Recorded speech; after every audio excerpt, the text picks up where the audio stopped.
sometimes we travel through life and we're young and we're like, what am I going to do with my life? Just to give you context, I was the kind of kid that did every possible activity under the sun, and my whole life always had a diversity of interests and passions. And the message I received was like, just pick one thing. It's funny because I in my spirit, I just like fought that my whole life.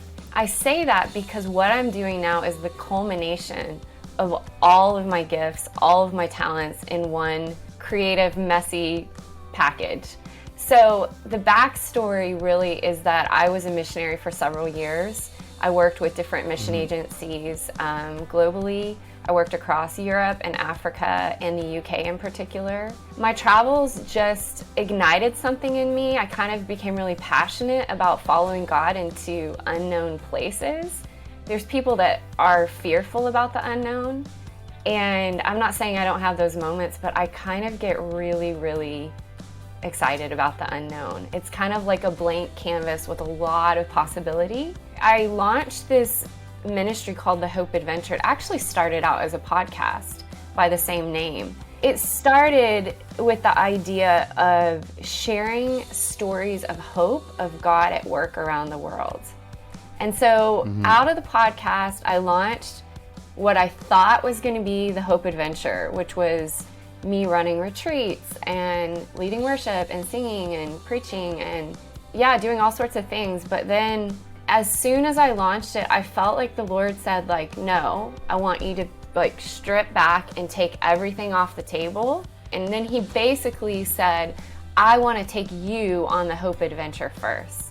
And in going on the Hope Adventure, then I'm going to give you vision for what it's going to be. What are these unknown places? Because maybe not everyone can see what that means. It's really the idea that we are not in control of our lives, that God is, and He knows. And following Him into those unknown places is almost just like a posture of life to say, hey, God, whatever you have, wherever you have it, I'm willing and I'm available to go and be there. It could be anywhere. It could be geographically. It could be in your career. It could be in family life or singleness or anything like that. But it's just the idea that I can set goals and I can have aspirations for my life, but at the end of the day, I want to follow where the Lord leads and where He's guiding. Yeah, and that's essentially what this whole project became last year. I just said, God, just take me to where people need hope. And the last year I spent in 13 countries across 10 months, really. Tell us one of the stories. I'm sure you have so many stories to tell us, but just one of the many you experienced. My favorite story is one that really just I think about almost every day, to be honest. I call it my Thomas on the train story. And so basically what happened is I was in Europe for a season, and then I very quickly realized I needed to get out of the country because of something called a Schengen visa. And so on the last day of my visa, I had to get out, and I went to the UK kind of unexpectedly. But again, I was following God into, quote, unknown places. So at that time, London was one of those places for me. And I was on a train. It was kind of an empty carriage, but I was sitting there and I looked over and I heard this guy. And he was homeless, he was asking for money. And he said, hi, my name is Thomas, and I'm 34 years old. I am addicted to drugs and alcohol, and I'm homeless, and life does not look like what I thought it would look like. And I'm just asking for 10 pounds to get a warm meal, a warm bed. It's not uncommon that you run into homeless people on the train in London, but for whatever reason, I just kind of felt like a prompting from God that said, pay attention to this guy, listen to him. And so as he came closer to me, I started a conversation with him, and I said, hey, Thomas, tell me more of your story. And he began to share a little bit more of how he got to that place, and how he got to essentially begging on a train in London. And I said, well, how much money have you raised? And he's like, well, I did this all day yesterday, and I raised 6 pounds. And I've been doing this all day today. This was 6 p.m. at night, by the way. And he said, I've been doing this all day today, and no one's given me any money. So in my mind, I thought, 4 pounds, that's nothing. I can make up the difference. but I reached into my wallet and I didn't have anything but a 20-pound note, which is not that big of a deal, but I was like kind of wrestling with God at that moment. I was like, do I give this guy the 20? Do I have him like follow me out of the train station and I get cash, which seemed kind of ridiculous. And so I felt like, well, this is the Lord's money and I want to use it to build his kingdom and to bless people and ignite hope. So I said to Thomas, I'm going to give you 20 pounds and hopefully that's going to give you more than one night's sleep and one meal. And I said, can I pray for you? And his face kind of was like, not really sure. And I wasn't forceful, but I was like, I really just want to bless you. And so I handed him the 20-pound note. I said, God is with you and he sees you and he hasn't forgotten you. Like, none of this is an accident. Like, he wants you to know he's still there. And Thomas looked at me just kind of like with a look of shock on his face. And I could see the tears welling in his eyes. And right after that, it was my stop and I got up to get off and he followed me off the train. And he said, 10 minutes ago, I was cursing your God because I used to know him and I was cursing him, but he sent me you and you gave me money, but more importantly, you gave me God.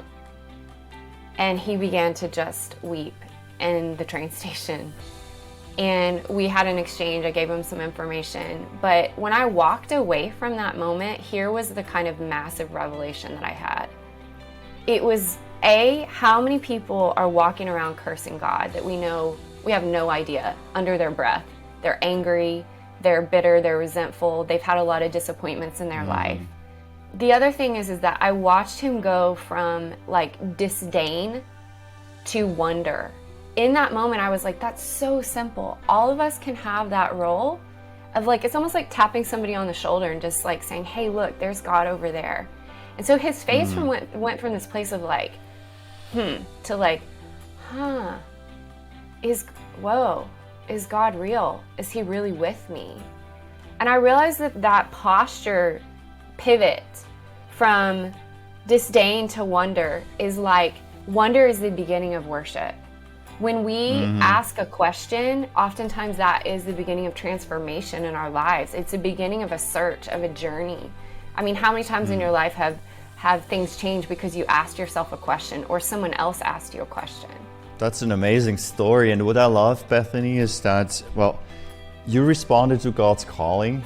You went to unknown places and you just listened to whatever God is up to in that moment.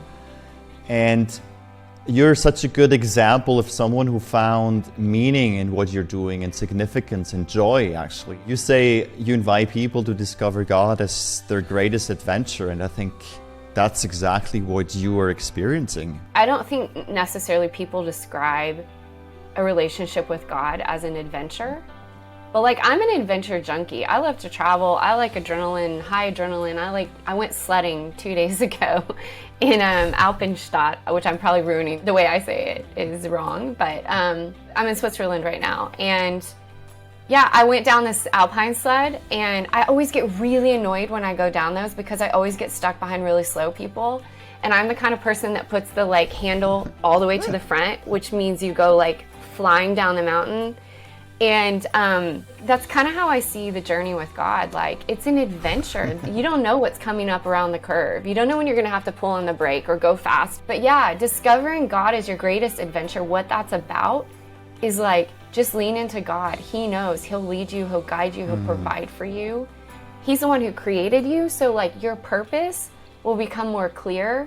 The meaning in your life will become more clear in your connection and in your abiding with God.